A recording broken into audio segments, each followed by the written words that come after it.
No one, absolutely no one in our city or country should step out of a coffee shop or get on a bus with fear of violence. One suspect is in custody, and tonight police are still looking for two others connected to last night's shooting. Today, a lot of people were shocked to find out that the two suspects have 65 arrests between them. King 5's Tony Black joins us live with a closer look at their criminal history. Tony.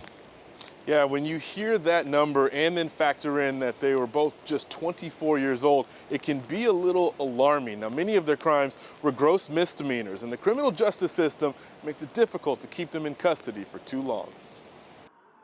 We're learning more about the criminal history of these three men, all suspected of being involved in the shooting on Wednesday night in downtown Seattle.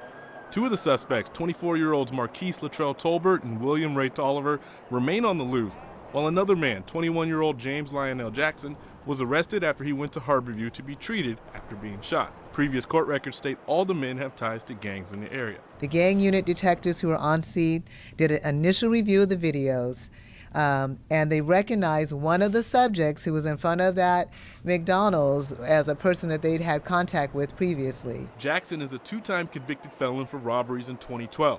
He was arrested again in 2017 for having a gun on him after he was involved in a fight that happened at the same location of Wednesday's shooting.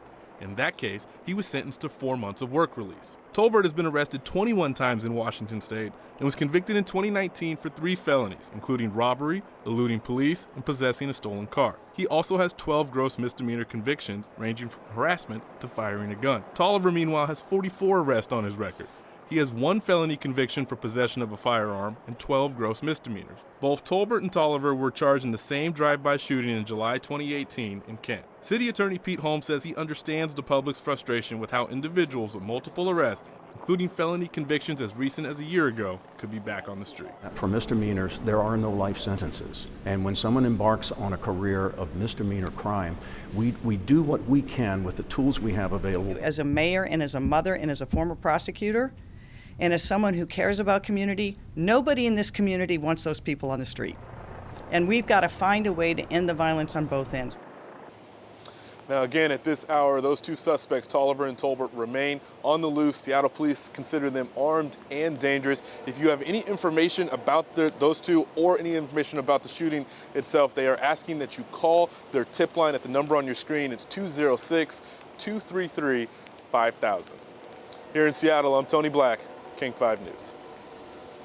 Tony, thank you. 2 of the victims were longtime residents of Plymouth Housing. The nonprofit helps people find their way out of homelessness, offering them shelter and wraparound services.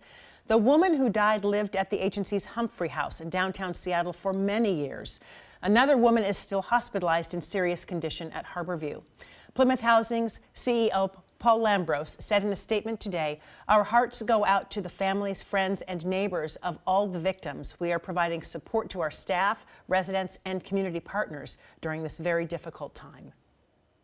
3 victims remain at Harborview tonight. One is the 55-year-old woman that we mentioned. She's in serious condition, in intensive care still. Officials say the other 2 people include a 9-year-old boy and a 32-year-old man.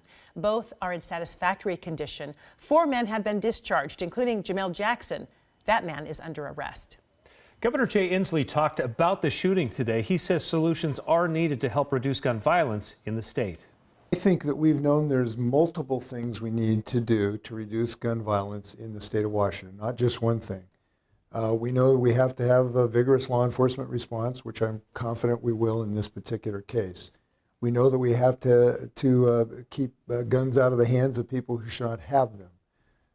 We know that we need better behavioral health treatment for people who have mental health issues.